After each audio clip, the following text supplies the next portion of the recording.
E aí, pessoal, bora estudar para a prova. Uhul.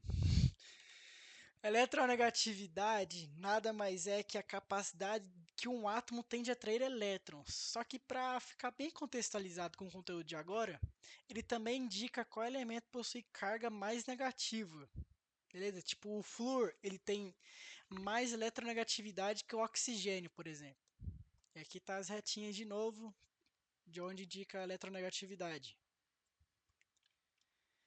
Agora vamos também relembrar como é que nós faz a estrutura de Lewis, que a gente tem que identificar o átomo menos eletronegativo, deixar ele no meio, com exceção do hidrogênio, que a gente troca.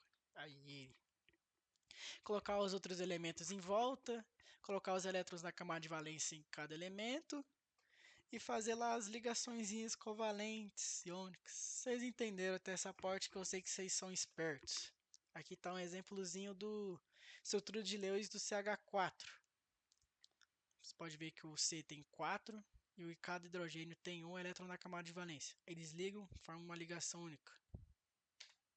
Agora a gente vai entrar na geometria. São três tipos de ligações de base e cada uma delas tem tipos de geometrias diferentes. A geometria dos compostos iônicos, que nada mais são compostos que têm pelo menos uma ligação iônica, são formados geralmente por cristais. Bruno, o que é cristal, Bruno? É uma partícula que sempre está em estado sólido, aos 25 graus Celsius e um atm de pressão. E ela possui uma estrutura interna ordenada e repetitiva. Como assim? Ordenada quer dizer que está organizada e repetitiva que sempre vai se repetir. Por exemplo, podemos olhar essa geometria aqui, que ela está organizadazinha em cubos e cada desses cubinhos aqui pequenos vai se repetindo. Aqui também pode ver essa organização e repetição. O que essa geometria influencia? Ela permite composto seja sólido, pontos de fusão elevados, e também igual a gente viu lá no experimento de propriedades de compostos, que o sal, quando está em meio aquoso, ele conduz eletricidade. Isso vale para os compostos iônicos. E não só cristais são considerados compostos iônicos. Temos a amorfa e a policristalina.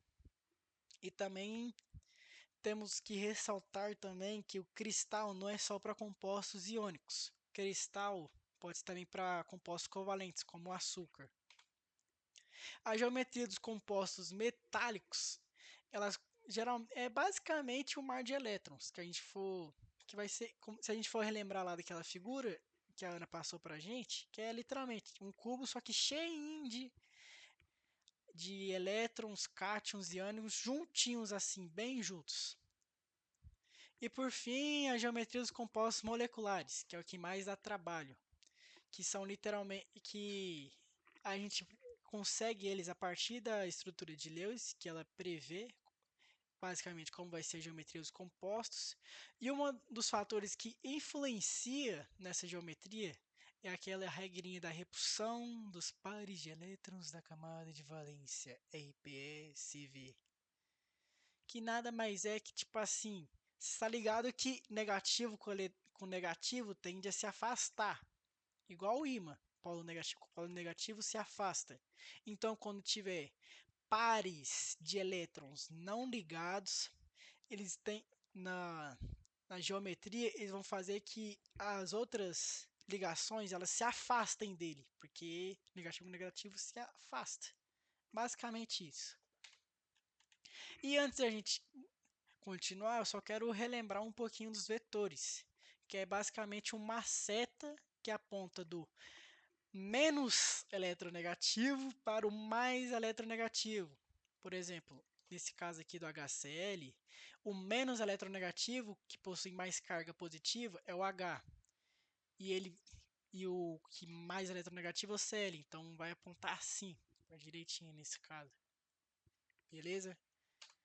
Então aqui, esse trem aqui do trabalho tá para fazer, ele simplesmente indica com quanta quantidade de átomos vai ter a quantidade de geometrias. Por exemplo, quando a gente tiver dois átomos, só tem um único tipo de geometria, que é linear. Com 3 átomos tem 2 possíveis, a linear e a angular. 4 átomos é a trigonal planar e a piramidal, sempre. Nesses casos aqui, sempre vai ser esses tipos de geometrias, que a gente vai ver agora. A linear é basicamente, não tem um átomo central e elas possuem uma única forma, que é assim deixar as duas lado a lado. E nesse caso aqui, se a gente for analisar por meio dos vetores, a gente vai ver que nesse primeiro caso aqui, como são átomos diferentes, que a gente consegue ver, ela tende a ter um tipo de vetor, porque tem diferença de eletronegatividade entre dois átomos. Diferente com esse outro tipo de substância aqui, porque se a gente vê, são dois tipos de átomos iguais. Logo, nenhum deles vai ter carga diferente, vai ter eletronegatividade diferente, porque os dois são iguais. Aí meio que não vai ter para onde a seta ir, porque ela tem que ter um mais eletronegativo para ela apontar e um menos eletronegativo para ela usar de origem. Beleza? Agora, se a gente for para linear e angular, a gente já possui dois tipos de geometrias, quando não possui elétrons não ligados e quando possui elétrons não ligados. Se a gente começar assim a dar aquelas análises legais, a gente vai ver que vai meio que evoluindo as geometrias. A gente viu aqui que era só 2, acrescentou 1 aqui na direita. E quando vocês lembram que eu falei que quando tem elétrons não ligados tende a afastar? Quando tem elétrons não ligados na geometria de 3 átomos, essas ligações aqui elas vão sofrer uma deformidade, que elas vão querer cair, porque elas querem se afastar dessa parte negativa aqui. E isso só acontece quando é pro átomo central, tá, galera? Se o átomo central tiver elétrons não ligados, ele vai gerar outros tipos de geometrias. Mas se for, por exemplo, esse átomo aqui, o outro, sem ser o central, não vai gerar outra geometria. A regra é só para os centrais, beleza?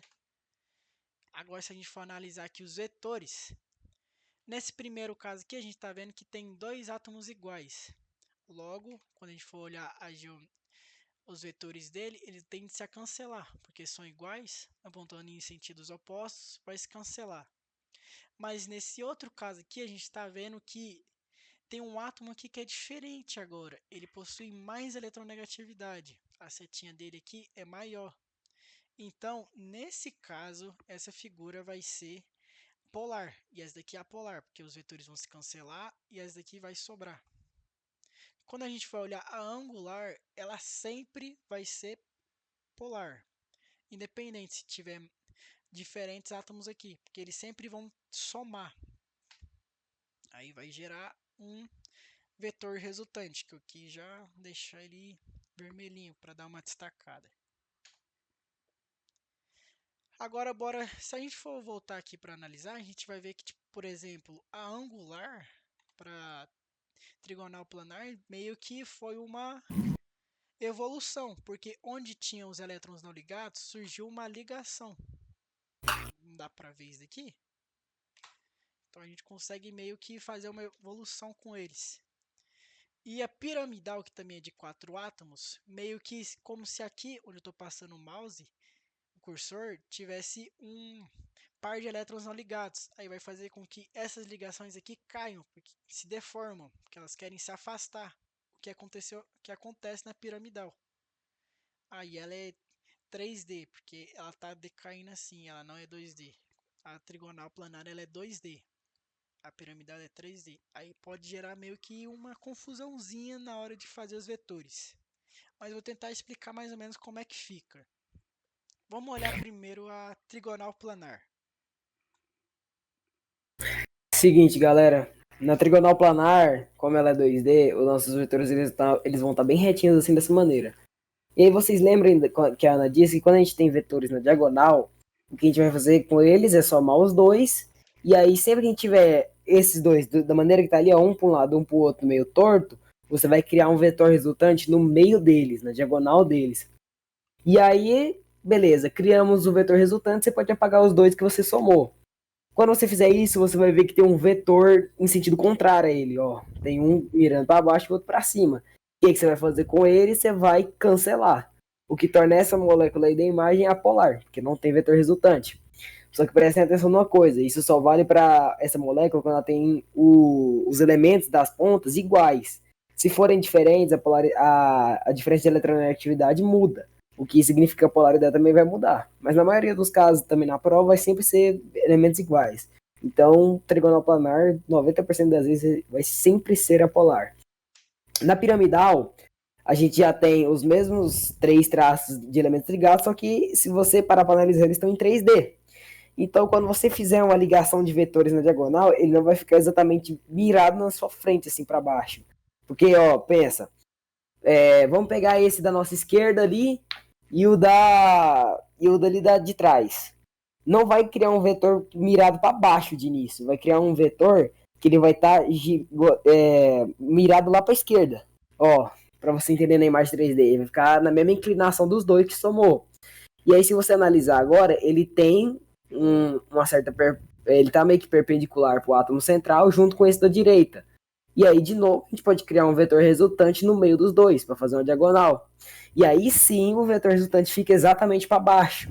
Então, aí, se a gente tem vetor resultante, logo, essa molécula é polar. Agora, seguindo de novo a evolução, se a gente reutilizar aquele meu pensamento que onde tem elétrons não ligados gera um átomo novo, a gente chega na tetraédrica, que parece uma angular aqui para baixo, só que com uma pontinha para cima. E nesse caso é só quando não tem elétrons não ligados, não possui elétrons não ligados, o que é contrário na quadrado planar, que ela tem já elétrons não ligados. E com isso acaba que uma figura que era 3D vai passar a ser 2D, porque a quadrado planar era 2D. E fica até mais fácil de analisar ela, os vetores dela. Se a gente for Seguinte, então. Olha, na tetraédrica, a gente tem de novo uma imagem BT3Dzinha. E novamente a gente vai acontecer igual aconteceu na piramidal. A gente não pode pegar simplesmente dois dos vetores de baixo e criar um vetor para baixo.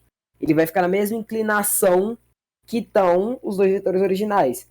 Então vamos somar dois vetores aí.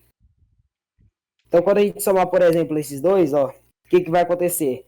Vamos pegar primeiro esses dois aqui, ó, da esquerda e esse da frente. A gente vai somar eles e vai criar um vetor na diagonal deles, com a inclinação que eles estão. Se a gente for para olhar, lá a gente pega o de cima agora e o que está lá mais para trás. A gente vai criar um vetor na diagonal deles também. E aí ele vai ficar um vetor como se fosse na diagonal superior, como se estivesse apontando para cima, assim, e o outro apontando para baixo. E aí, se você perceber, eles estão na mesma direção em sentidos opostos. Então a gente vai fazer o que com eles? Vai cancelar os dois. O que torna uma molécula tetraédrica apolar. Mesma coisa da piramidal. Isso só vale se os elementos das pontas forem iguais. Se forem diferentes, a polaridade muda, porque aí a diferença de eletronegatividade também é diferente. Mas, de novo, 90% dos casos dessa geometria tetraédrica vai ser apolar. Só que agora no quadrado planar as coisas ficam mais fáceis. A gente só tem uma figura 2D, então você pode somar os vetores da maneira mais fácil possível. Pega as duas diagonais, faz um no meio delas, e aí a gente pode fazer isso para os dois sentidos. Quando a gente faz isso para os dois sentidos, teremos dois vetores resultantes de direções iguais e sentidos opostos. E aí, mesma coisa. Cancelou ali, vai se tornar apolar. agora a bipirâmide, ela não vai seguir a mesma regra, tipo, igual eu tava falando, que vai seguir a quadrado planar. Não, ela vai se voltar lá na triagonal planar e vai adicionar uma base para cima e outra para baixo, se a gente for analisar bem. Olha aqui, não parece uma trigonal planar, só que para cima e para baixo? Agora, por que que ela chama bipirâmide? Por causa se a gente for começar a ligar essas pontinhas uma em cima, vai ver que não dá para perceber bem, mas se a gente for fazer uma reta assim, outra assim, outra assim, vai meio que formar uma pirâmide. E se a gente fizer a mesma coisa aqui para baixo, também vai formar uma pirâmide. Agora, na octaédrica, que é de 7 átomos, ela vai basicamente só adicionar um aqui para trás. Vai seguir mais o modelo do quadrado planar, só que adicionando um para cima e outro para baixo.